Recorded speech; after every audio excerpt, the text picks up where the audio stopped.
الرحيم. الحمد لله رب العالمين والصلاة والسلام على رسول الله صلى الله عليه وسلم. رب اشرح لي صدري ويسر لي أمري واحلل عقدة من لساني يفقهوا قولي. We ask Allah subhanahu wa ta'ala to bless us and to accept us and to purify our intentions. Tonight, inshallah, we will cover some of the important events between the Battle of Uhud and Al-Khandaq. Allah, we will cover Al-Khandaq. We will be done until after the Ramadan. So we have tonight, and then we have next Saturday, and then inshallah after next Saturday we won't resume until after the Ramadan, inshallah ta'ala. May Allah subhanahu wa ta'ala accept us.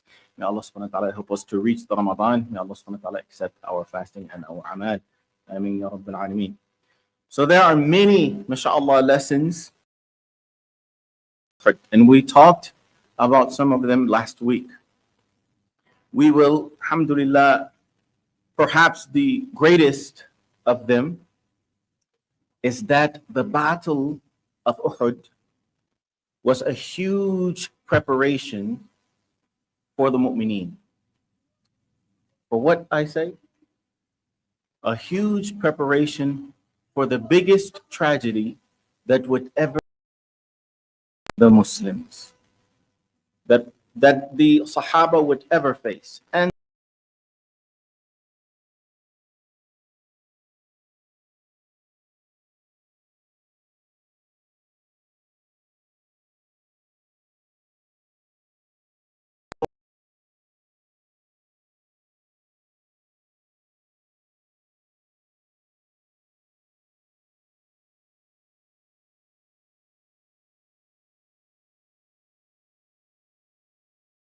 انقلبتم على أعقابكم ومن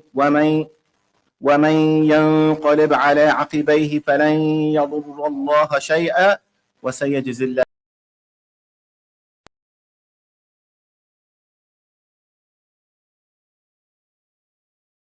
No more than a messenger.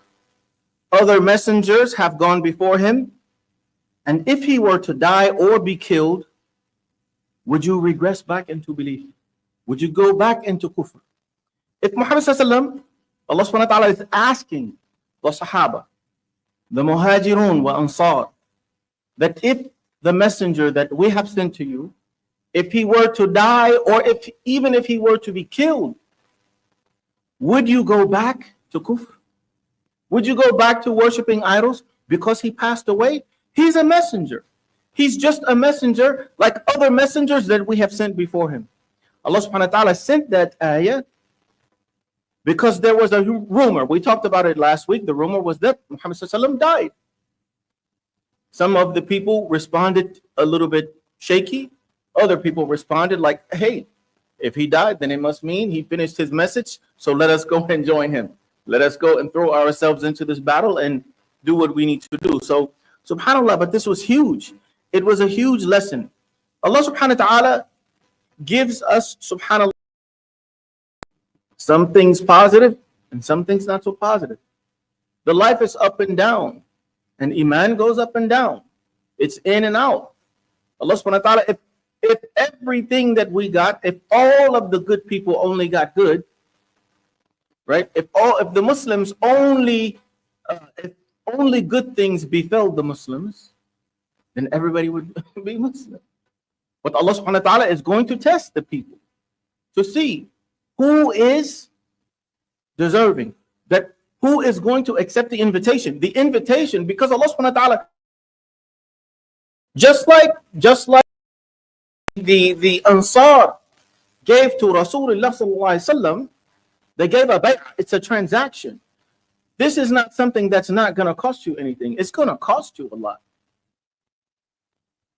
And so Allah subhanahu wa ta'ala accepted that bay'ah from them, but he tested them. He tested them. Huge victory, mashallah.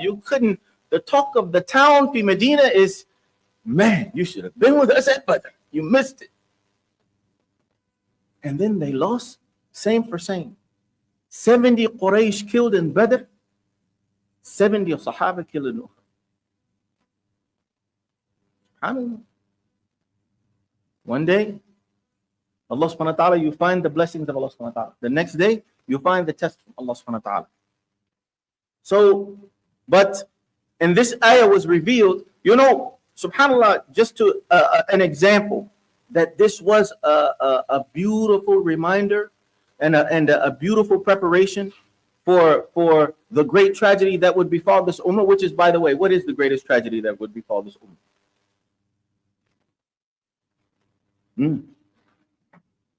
Yes, of course, mashallah, the death.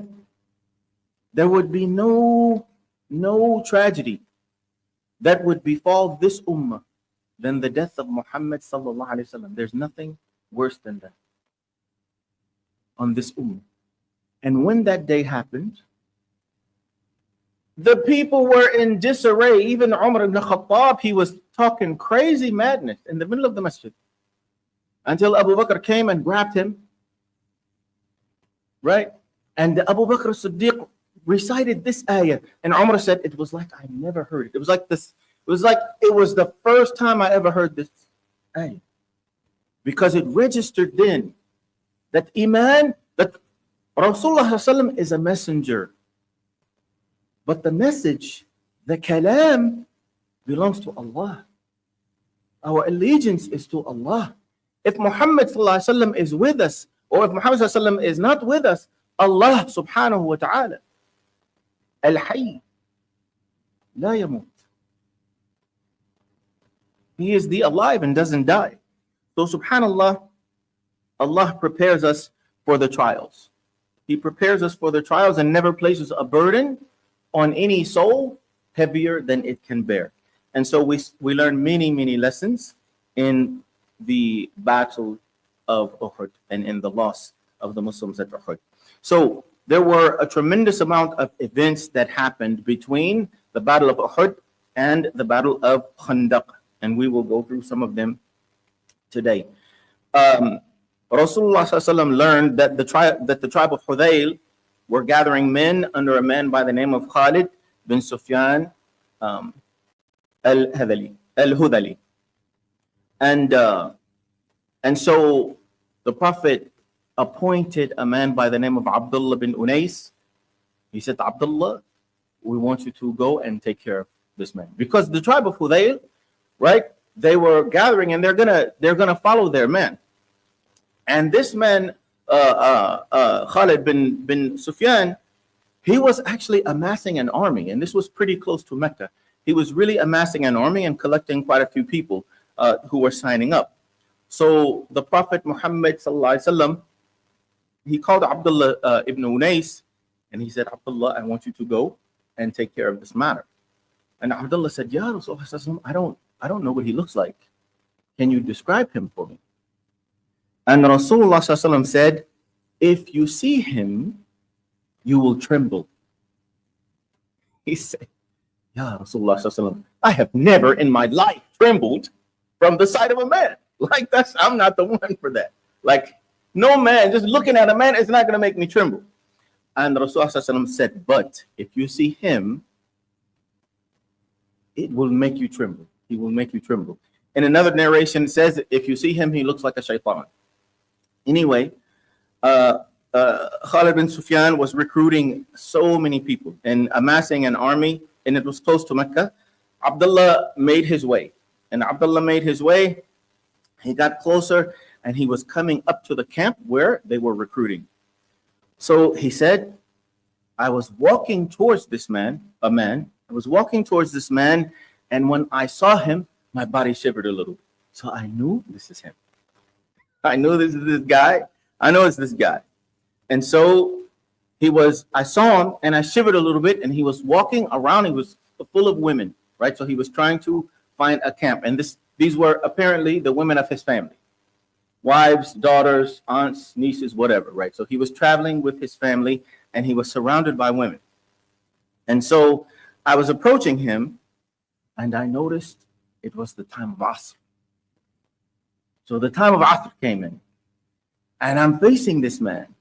If I drop and start to pray Asr right now, he's gonna know I'm a Muslim. They're gonna kill me. So he said, but the time of Salah is in. It's in. I have to pray. He said, so I started praying while I'm walking. I started praying while I'm walking, and to make ruku' and sujood, I would just make a motion with my head. So he's headed toward bin Sufyan, and he was like making salah. So he's making salat al-asr as he's walking toward this man. And finally, they approach, and Khalid bin Sufyan asked him, who are you? He said, I'm a Bedouin Arab, and I heard about your plan to defeat Muhammad sallallahu alaihi wasallam, so I came to join you. I came to join your army. And Khalid said, yes, that's exactly what I'm doing. And, he's telling him, sure. And so they're sitting and talking for a while. And probably Khalid is trying to size him up to see what's going on with him. And Abdullah bin Unais is just waiting for his moment, right? So they talk for a good little while. And as they're talking, they talk. Finally, he says, I saw my opportunity. Pulled out my sword, killed him with my sword, and left him with all of his women surrounding him, crouching over him, because he's a dead man, right? So I made my way back. So he gets back to Medina, and Rasulullah sees him. Rasulullah said, Aflah al-wajh. He said, man, this face, may this face be successful. May this face be successful. And he said to Rasulullah, Ya Rasulullah, I killed him. And Rasulullah said, yes, you did. So he already knew. Perhaps must be Jibreel had already given him the notice. But he said, you have spoken the truth. So Rasulullah said, come with me. And he went inside with Rasulullah, and Rasulullah gave him a stick. So he took the stick. He didn't know what it means. He took the stick and he went back home, or went back to his people. And they were like, oh, what is that? He's like, Rasulullah gave me a stick. They said, but what's it for? He said, I don't know. They said, well, go back and ask him, what's it for? So he went back to Rasulullah and he asked Rasulullah, what is this stick for? Rasulullah told him, this stick will be a sign between me and you on the day of judgment. He said, when Rasulullah told me that, I tied that stick to my sword. Meaning, I'm never going to part with this stick, right? Because whether they were in war or not in war, a man does not leave his house with his sword. It's like a police with his gun. The police doesn't plan on using the gun, but he's not going to not have it. Everywhere he goes, his gun is going to be by him. Same thing. Everywhere that you would find an Arab in those days, you're going to find them with their sword. He said, I tied that stick to my sword. And he made the request when he was dying, please bury me with it. And they wrapped that stick in his shroud. He did not want to pass away when I see Rasulullah, because Rasulullah said, this stick would be something between me and you on the day of judgment. He was ready, mashallah. Subhanallah. So, and the benefit of this also is that the assassination of Khalid bin Sufyan is not just that, oh man, a man got killed. Obviously, death is not the best, it's not a good thing. But sometimes when the right people die, you save lives, right? Because the whole tribe of Hudayl the tribe of Hudayl is going to fight with their man. And however big an army they're going to amass, that's how many lives are in jeopardy. And however many lives are on the other side of who they're going to fight. In this case, Muhammad sallallahu alaihi wasallam and the Sahaba. So now all of those lives are in jeopardy. But if you take care of this one man, those people who they didn't have a problem with, right? The whole tribe is not, but they're going to follow this man. So, and he was a very good spokesman and was able to rally the people. So, Alhamdulillah. So that was one event. Now there was another, and this man, subhanAllah, he always, whenever I hear about him or read about him, he's always so peculiar to me. He's a peculiar figure in history. His name is Tulayh al-Azdi. So Tulayh al-Azdi was a guy, he was coming in Islam, out of Islam, in Islam, out of Islam. He was just back and forth. So He kept going in and out of Islam, and then actually even after the death of Rasulullah, Tulayh al-Azdi actually even claimed prophethood. He said he was going to be a prophet. He ended up being defeated, so he came back into Islam, and perhaps maybe he finally died as a Muslim, Allah Ta'ala. At least he claimed he came back into Islam. So after that. But at this time, after the Battle of Uhud, Tulayh al-Azdi was also recruiting men to fight Muhammad sallallahu alaihi wasallam. Rasulullah sallallahu alaihi wasallam sent an army against Tulayh, and Abu Salama actually was the one radiyallahu anhu who was the leader of that army. And Abu Salama actually got injured in Uhud. So Abu Salama was one of the ones, mashallah, he's a famous Sahabi, mashallah. He got injured in Uhud, and right about the time that the wound would almost be getting ready to heal, he got appointed as the leader of this, skirmish against Tulayh al-Azdi. And he was, mashallah, Abu Salama was successful. He was successful in this skirmish, but it reopened the same wound. And so he passed away. Fi sabilillah. He died from the reopening of that wound. So that is another one. And then we talked about these two before, so we won't go into great detail, but Al-Raji' and Bi'r Ma'una. We talked about them when we were covering the Sahaba, Asim bin Thabit and Khubayb bin Adi. We covered both of those, and both of them actually passed away in the massacre of Al-Raji'. But these two are probably the biggest events that occurred after Uhud. So when we talked about Uhud, we said how many were lost in Uhud? How many? Right. So 70 shuhada. No? 70 shuhada in Uhud, and that was huge. That was huge. It was a big deal. In Ar-Raji' and Bi'r Ma'una, more than that passed away. The Ummah of Muhammad sallallahu alaihi wasallam lost more in the combination of those two massacres than in Uhud. And it was very close. So it was a compound injury. It was very close to Uhud, not very long after Uhud at all, very close. And they were tragedies, and the kuffar had actually come to a new low. They came to a new low. What they did is they went to their tribesmen and they said, listen, this is what we want you to do. Go to Muhammad sallallahu alaihi wasallam and pretend to be Muslim. So we know how Rasulullah sallallahu alaihi wasallam sent Mus'ab ibn Umayr, right?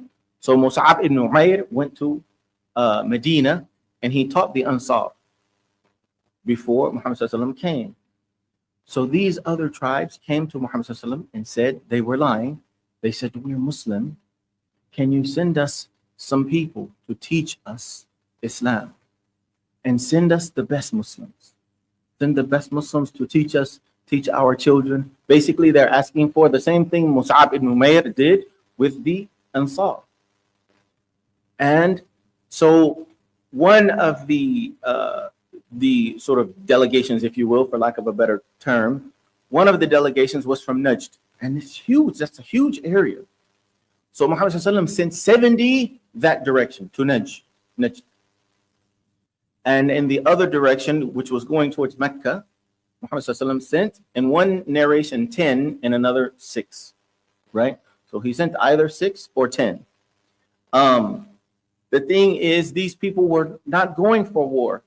They're going to teach. They're going as ambassadors, and they were massacred. Astaghfirullah. So we talked about Al-Raji' because Asim and Khubayb both were in the 6 or 10 who were killed going to Al-Raji', and there were some miracles that happened from them. Asim had a bounty on his head. The bounty was so big, right? The reward for his head was so big because there was a woman who actually paid the bounty, and she said she wanted to drink from his skull. So not only was the bounty the most expensive. It was actually the same bounty that was actually on Muhammad sallallahu alaihi wasallam back when with the Quraysh put a bounty on him. But it was huge. I think 100 camels, something like that. It's huge. But Asim, he knew because he had killed her relatives in Uhud. So she put a bounty on his head. And so when they were captured, he wasn't going down without a fight. So they were like, no, we're not gonna fight you. Come down. Asim was like, I ain't coming down. Some of the 6 went down.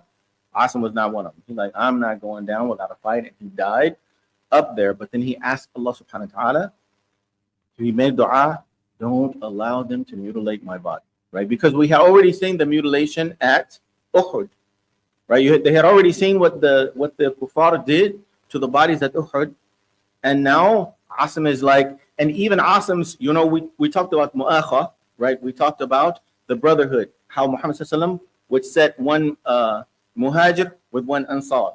His brother in mu'akha was Abdullah bin Jahsh.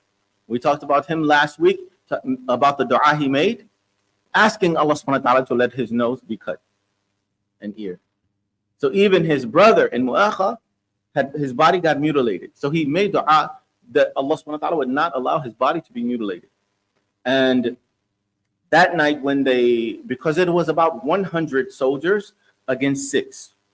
And so they were able to hold them off. Asim was able to hold them off for quite a while. And then finally, he was killed because he had the higher level on the mountain. So he was able to do more damage, and they couldn't just storm him because he was in a prime position against them.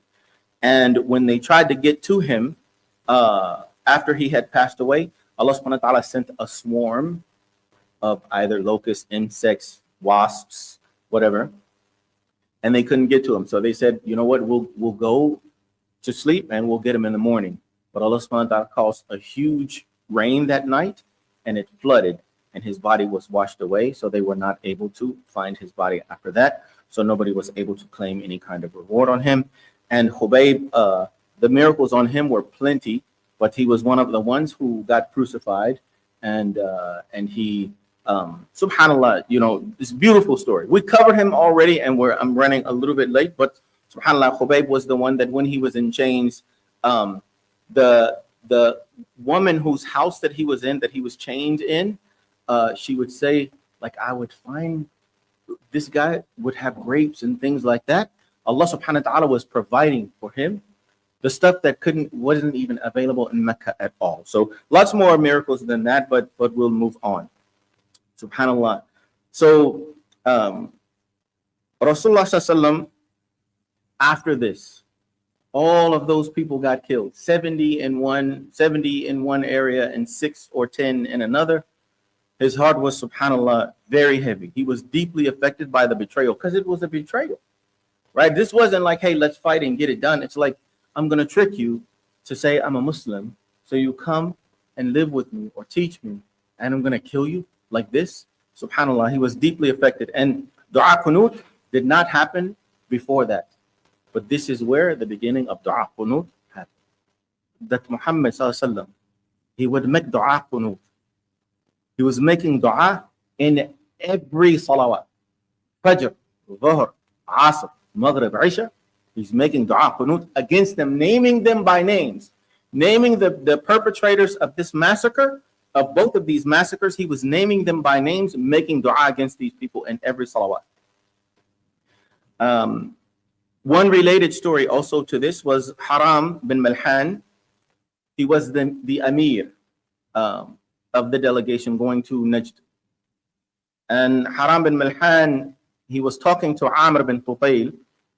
And so he's talking. So you have Haram and Amr are talking. And Haram is the Amir of the Muslims. And Amr is signaling to his people, go kill him. So while the two men are talking, Amr signals to one guy to go and kill him.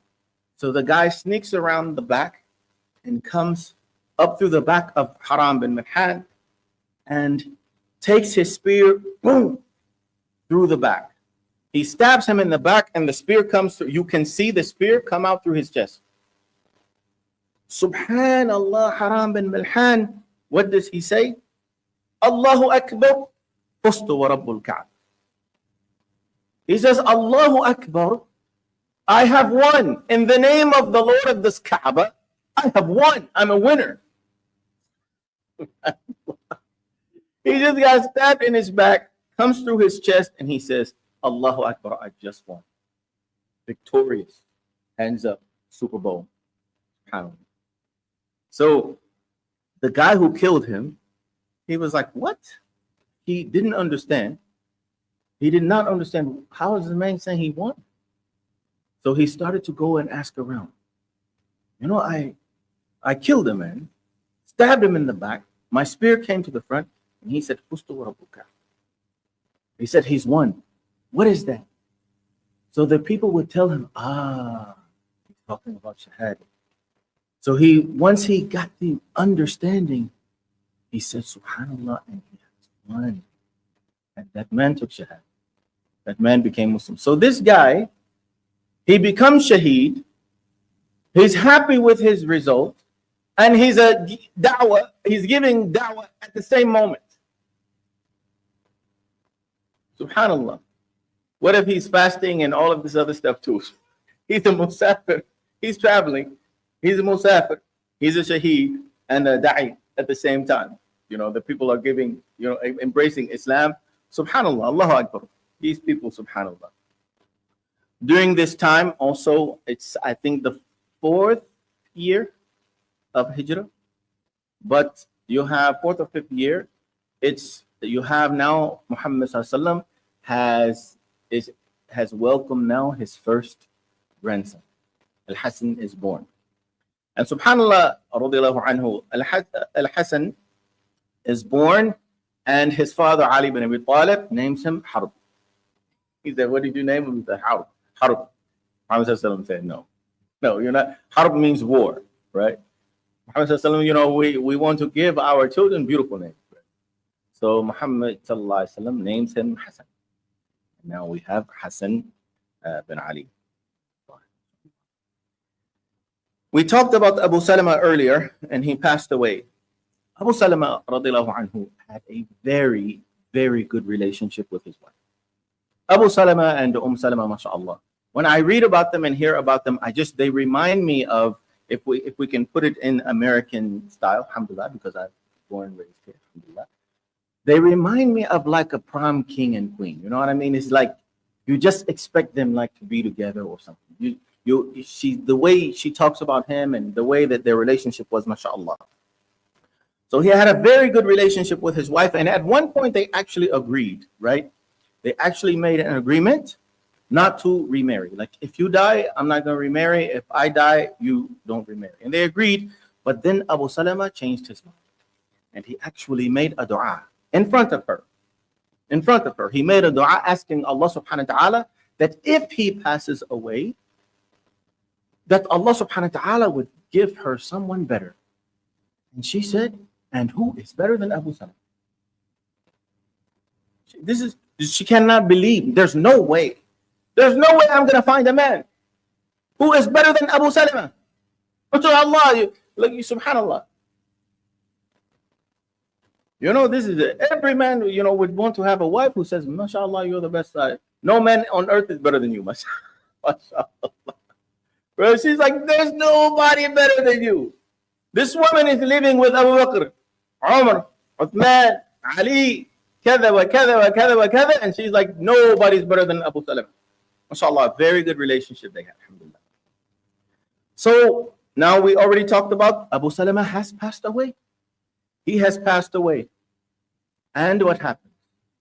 Abu Bakr as-Siddiq comes to her, proposes marriage. No. She says no. Umar ibn al-Khattab comes to her. He proposes marriage. She says no. Muhammad sallallahu alayhi wasallam. Because see, we didn't used to leave our women unmarried. A woman would her husband would pass away and the ummah would take care of her. The men would step up and take care of her and take care of her children. This is what would happen. Muhammad sallallahu alayhi wasallam sends a messenger to her with a proposal of marriage.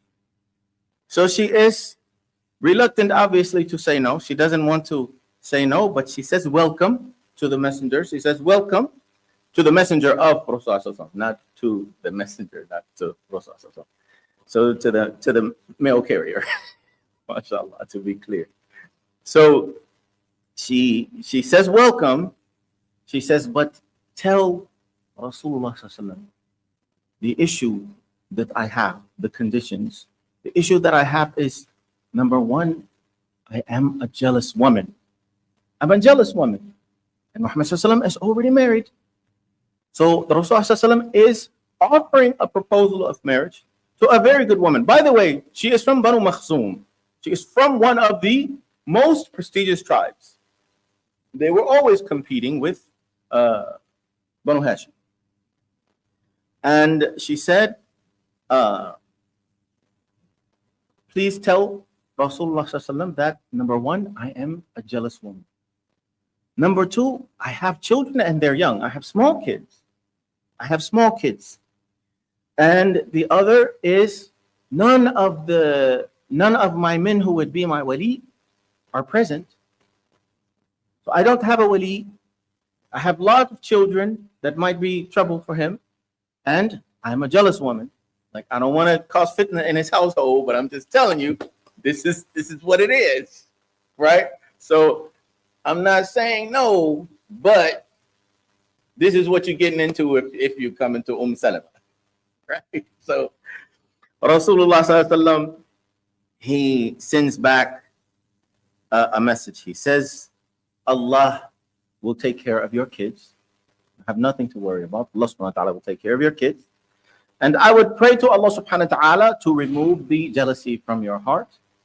And as for the wali, none of your men. Obviously, he knows her men. They're from Banu Makhzum, he's from Banu Hashim. There are none of the men who would be a wali for you who would not be happy with me as your husband. Every one of them would agree with this. Every one of them would agree with this.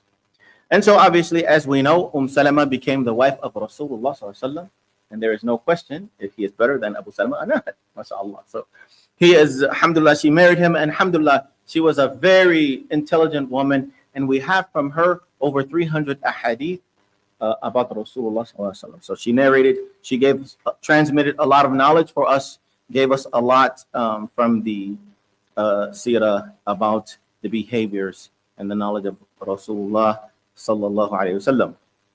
Now, we already talked about last week or the week before, we already talked about Banu Nadir, the Jewish tribe, Banu Nadir in Medina. And we talked about their expulsion, how they were expelled from Medina. We talked about that. And this was, after their plot to kill the Prophet Muhammad sallallahu alaihi wasallam. We didn't talk about that as much. We did talk about their conversation with Abu Sufyan. They were giving away information to Abu Sufyan, but they actually tried to kill Rasulullah because they wanted a meeting with him. They invited him, and he came, and he was sitting outside of their fortress. They had a huge fortress, and as he was sitting outside of the fortress, they were like, you will never get a better opportunity than this to kill him, because they were like, if we push a boulder from this where he's standing, surely he will die. But Jibreel alayhi salam warned Muhammad sallallahu about this, about the attempt, so he immediately left. So all of this together was part of the reason why they were expelled. We talked about that last week or 2 weeks ago, so we're not going to go back into it. But I didn't cover one conversation, and after they were expelled, there was a beautiful conversation with Muhammad sallallahu alaihi wasallam and the Ansar, because he allowed them to take whatever they could carry on a camel, but they still left a lot of stuff, right? And so this was a part of the fate, or it's not a ghanima, but the fate. It was basically it's rewards. It's like spoils, but it's not of a war, right? It's the spoils of a situation that befalls you without having to go to war, right? So Muhammad sallallahu alaihi wasallam asked the Ansar. He went to the Ansar. He said, "Listen," he said, "I want to give you the decision. I can distribute the fate. I can distribute the spoils to everyone the same way we would normally do it, or with your permission, because the Muhajirun were living with the Ansar.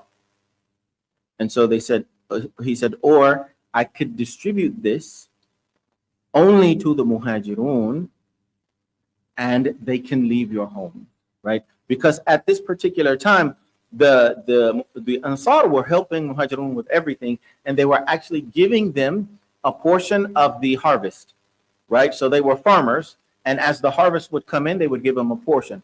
And so Rasulullah said, listen, it's up to you. I can distribute this totally to everyone, to basically to the whole ummah. Or if I distribute this to because the Jews were rich, obviously, if I distribute this to only the muhajirun, then they would leave your homes and you wouldn't have to give them the harvest. And the Ansar responded to Rasulullah. They said, Ya Rasulullah, go on ahead and just give it to them. And if you want, we would still give them from our harvest. Allahu Akbar. Allahu Akbar. These people, they are the Ansar. They are the helpers of Allah subhanahu wa ta'ala. They are the helpers of Muhammad sallallahu alaihi wasallam. What they gave, and what they were willing to give. SubhanAllah, the protectors of this ummah, inshaAllah. And so that was, I didn't want to pass without discussing that conversation, because such an important thing about the sacrifices that they made. The year after Uhud, the Quraysh and the Muslims had an appointment to meet again, right? So first year, Battle of Badr, the Muslims win. Next year, Battle of Uhud, the Quraysh wins. So they made an appointment. Next year, let's do this again. Showdown. It's a showdown. It's a showdown, Bubba. Let's do this, right? We want to meet next year. And where are they going to meet? Badr. And this was the appointed war at Badr, right? Because the first one, there was no appointment, right? They were just chasing a caravan. But so they had an appointment at Badr. SubhanAllah, Abu Sufyan left Mecca with 2,000 soldiers. He left Mecca with 2,000 soldiers, but no sooner than he left, they got going, and he was like, the trees were barren. He was like, it's not really a fruitful year. This is not a good year for us. So, Ayyuhal Quraysh, it would be better, if there were fruit in the trees and this and that. This is a barren year. I don't think it's good for me. I'm going back home. I advise you to do the same thing. So he bailed. The rest of the army bailed. So they're a no-show. Muhammad sallallahu alaihi wasallam shows up to Badr strong, ready. There's no Quraysh. They're nowhere to be found. So Muhammad sallallahu alaihi wasallam posts up. He sits up. We're going to stay a couple days. They stayed a couple days. No Quraysh. SubhanAllah. He's ready. Right after Uhud. Not just Uhud. After Uhud. After Al-Raji'. After Bi'r Ma'una. These people never stopped. They never stopped. You have, in these days, around this time, you have Salatul Khawf, is comes down, right? The making salah out of fear, like when the armies have to make salah and this and that. So all of this, a lot of this is going on, but the lifestyle is defending this ummah. That's what the culture is, defending this ummah at this particular time. This, it's a fledgling society, really, just getting started, just getting off the ground. SubhanAllah. During one of these skirmishes, and we're going to finish with this. During one of the battles between Uhud and Khandaq, they were spending the night, obviously, as happens, because you're not going to go and then be home the same day, so you'll be traveling. So Muhammad sallallahu alaihi wasallam appointed guards, and on this particular night, Muhammad sallallahu alaihi wasallam appointed two guards, and one was Ammar ibn Yasir. We know him, his mom, and dad are the first martyrs of Islam. Ammar ibn Yasir is one of the guards, and Abbad ibn Bishr is the other one. And they decide they're going to take turns, right? They're on a sleep schedule. So Muhammad sallallahu alaihi wasallam appoints 2 guards to keep lookout. They're going to keep lookout all night, taking care of the army, making sure their watch, taking care of their watch. And they decide among themselves, you sleep and I'll guard, and then I'll sleep and you guard. So Ammar ibn Yasir is asleep, and Abbad ibn Bishr is holding guard. But he decides he wants to spend time making salah. So he's up in qiyam and he's making qiyam and he's reciting from the Quran, right? Apparently he's reciting a surah that he loves. Inshallah, maybe it's one of his favorite surah, because he is reciting and we'll talk about it. So he's reciting Quran. An arrow hits him. Somebody, an archer in the dark from somewhere, hits him.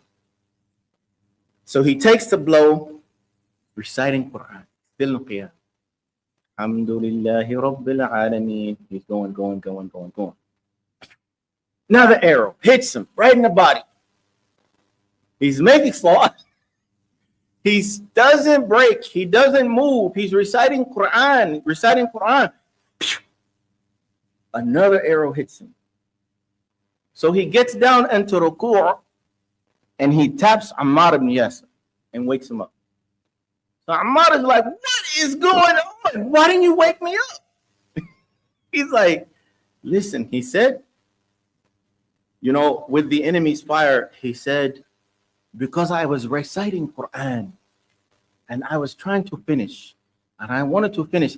He said, and if I was not afraid to lose my duty, right? Because what's his duty? He's keeping lookout. He's keeping lookout to take care of the ummah of Rasulullah sallallahu alaihi wasallam, to take care of Rasulullah sallallahu alaihi wasallam. I'm the lookout. He said, if I wasn't afraid that somebody might breach this on my watch, I would rather have died or at least finished the surah. He said, but because he kept firing, he kept shooting me. So because he kept shooting me, when I made the ruku', I woke you up because I didn't want to die, and then I failed in my duty.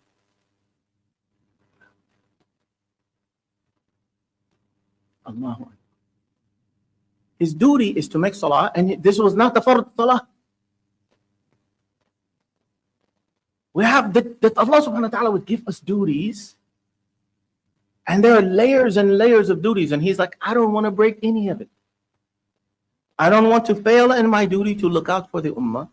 I don't want to fail in my duty to Allah subhanahu wa ta'ala in any way. And honestly, I just love salah. I just love spending time with Allah. I just love reciting from his kalam. Subhanallah. Subhanallah. May Allah subhanahu wa ta'ala give us even an inkling of anything close to this kind of iman. May Allah subhanahu wa ta'ala correct us and purify us in our salah.